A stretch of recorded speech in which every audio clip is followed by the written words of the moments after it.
Hello， 大家好，歡迎嚟到 Hi-Fi 發燒台，我係李388。唔知大家有冇睇我之前有條影片咧，講呢個200萬嘅黑膠唱盤啊？咁咧就係嚟到呢個德昌咧去開箱啊！咁今次咧又上嚟開箱喎，唔知今次開呢啲係咩嚟㗎啦？如果大家想知道呢啲係咩嚟咧，同埋係今次會唔會去到200萬咁貴咧？咁就唔好行開，繼續睇落去啦。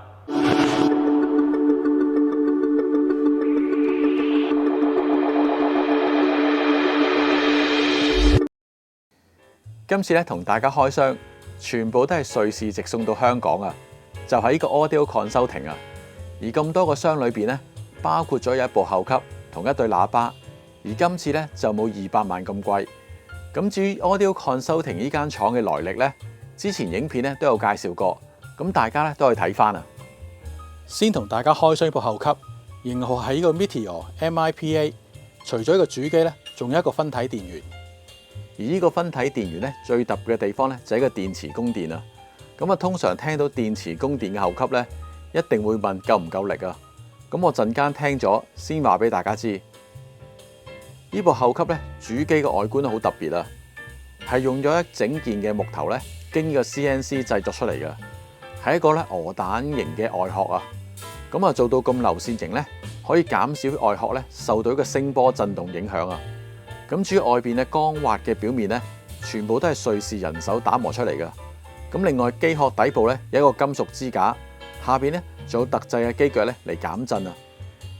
至於前面板，除咗中間呢個開關掣之外咧，另外仲有2個數字嘅標，咁係顯示個電池用量，等用家咧知道幾時需要充電啊。可能會有人問到，如果用木嚟做呢個機殼，咪做唔到屏蔽咯？其實喺部機頂嘅散熱窿裏邊咧，都可以望到有啲白色網狀嘅特殊物料啊！原來呢部機裏邊咧就包咗呢種物料，就係用嚟做呢個防干擾噶。同埋據講咧，呢啲物料咧用嚟包住部手提電話咧，都可以將啲信號咧切斷啊！後級背後咧有呢個平衡 RCA 輸入各一組，仲有一個指撥掣咧嚟選擇呢個平衡定係呢個 RCA 輸入。一組嘅左右聲道喇叭輸出。全部咧都係用晒 WBT Lichtjans 銀嘅喇叭插座，另外仲有一個咧打磨得好滑溜嘅旋鈕啊，係用嚟控制呢個增益，由呢個負8 dB 去到個0 dB。機背咧就冇呢個 IEC 電源插座，因為咧有一個專用嘅插頭嚟接駁翻原廠呢個分體嘅電池供電啊。主機裏邊用咗純銀繞線嘅輸入牛，極低熱變形同埋誤差嘅電阻，極低失真嘅電容器。機裏邊用咗咧棉布外皮，經過冷凍處理嘅純銀接線，輸出咧每邊就有70瓦。分體電源裏邊咧就用咗一個低阻抗嘅鋰電池，如果有足夠電量咧，可以掹走條電源線，佢都一樣可以正常運作。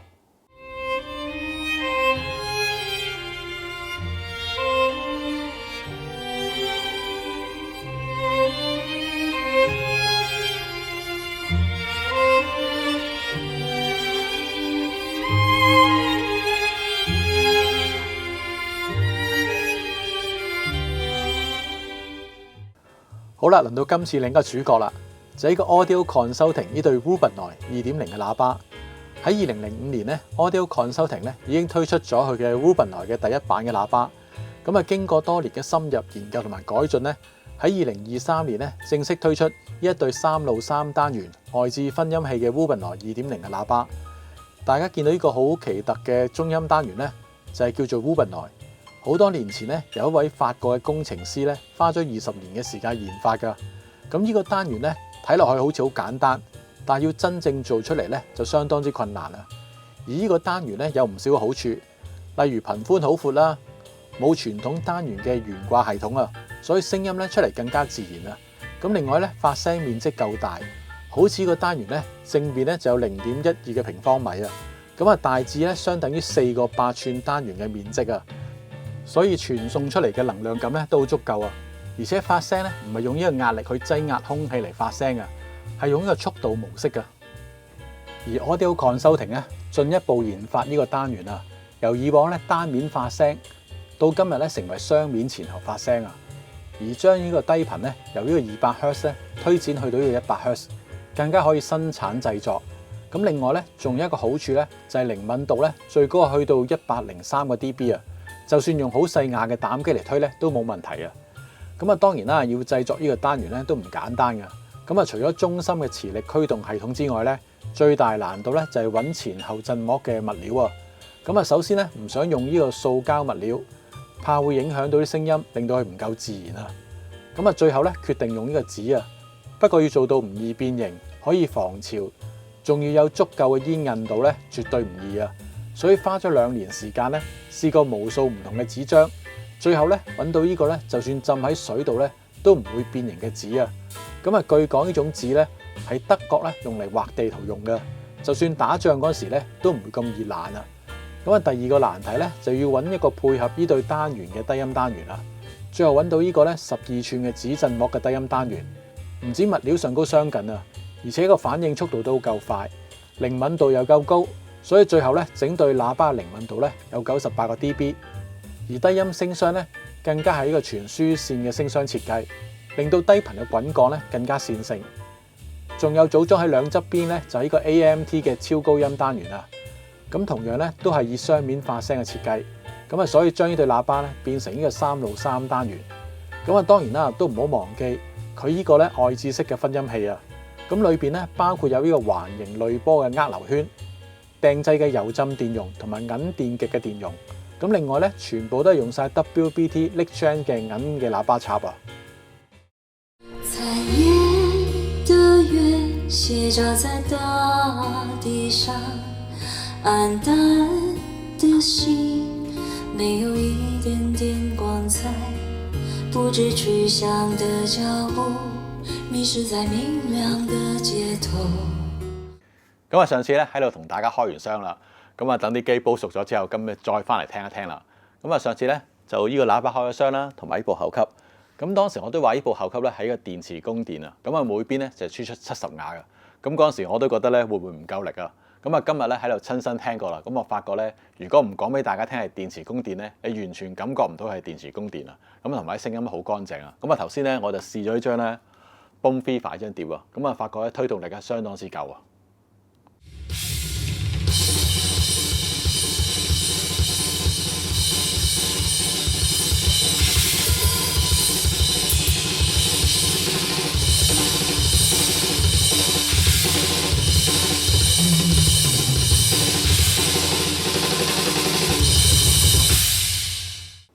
咁啊，今次咧喺度聽到呢對喇叭咧，咁啊個外形相當之獨特啦。咁啊最特別咧就係呢個中音單元啦。咁呢個單元咧，我相信好多朋友咧都未必聽過啊。咁其實咧我都係今次第一次認真去聽啊。咁我發覺個聲音咧真係好特別㗎。點樣特別咧？就係特別到咧就唔知係咩聲音啊！啲聲音好自然㗎。咁啊播每一類音樂咧都可以表達翻嗰種音樂啊啲樂器嗰種真實出嚟啊。咁我都覺得咧呢個單元咧真係如果大家有機會聽一聽咧，真係要感受一下。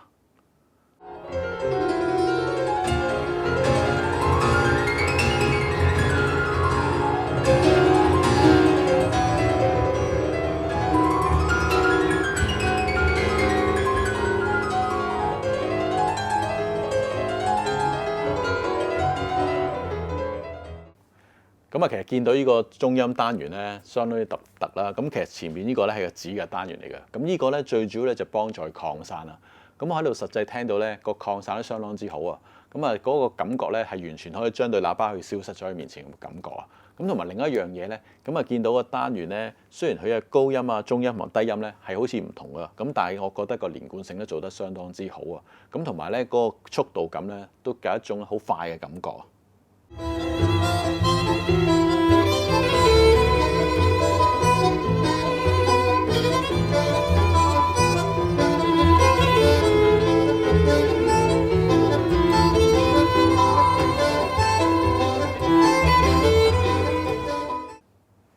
咁我頭先喺度拍呢對喇叭嗰時咧，咁亦都咧個喇叭開緊聲，咁我都喺個好近距離咧喺度聽緊對喇叭開聲啊。咁我發覺咧，你唔會覺得咧一斷開晒唔同聲喎，就算咁近距離咧，呢3個單元咧都混合得好好啊。咁同埋另外仲有一樣嘢啊，咁啊通常可能驚咧加到超高咧會有一種好飆嘅感覺啊。咁啊實際聽落咧又好自然喎，完全冇一種好飆令人好刺嘅感覺喎。咁啊3頻咧都做得好好啊。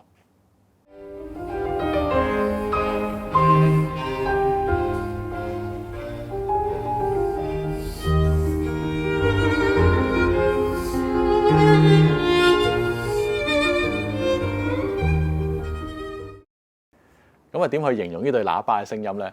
咁雖然咧佢係一個3路，好似啲單元都唔同一樣啊，但我聽落去感覺咧，佢都做得好連貫㗎。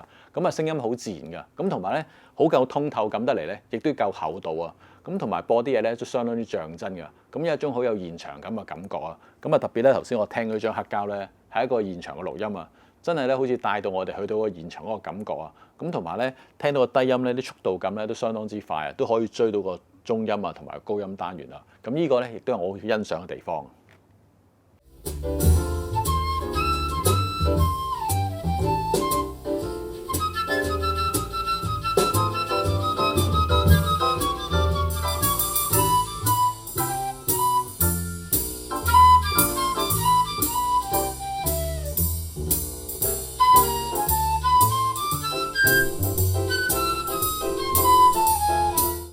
咁啊，頭先咧形容啲聲音咧，好似偏向呢個音效咁啊。咁其實我覺得啲聲音咧，其實都有感情嘅。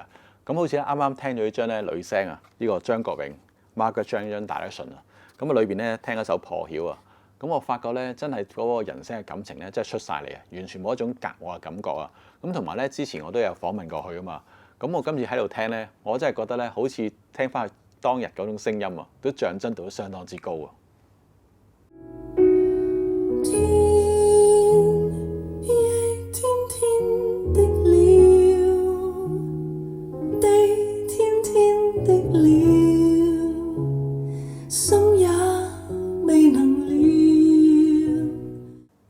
咁其實咧，瑞士呢間 Audio Consulting 咧，佢哋啲產品啲外形啊，無論呢個前級、後級啊，甚至呢對喇叭咧，都相當獨特㗎。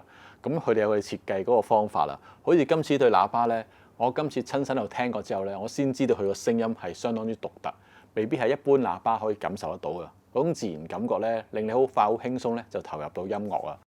咁啊，其實我今次咧試聽完呢對喇叭咧，我收到消息咧，呢對喇叭咧已經俾人賣咗㗎啦。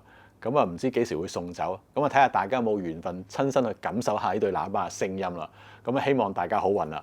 好啦，今次嘅分享咧就到呢度啦。大家記得分享、訂閱、按讚、Hi-Fi 發燒台，下次見。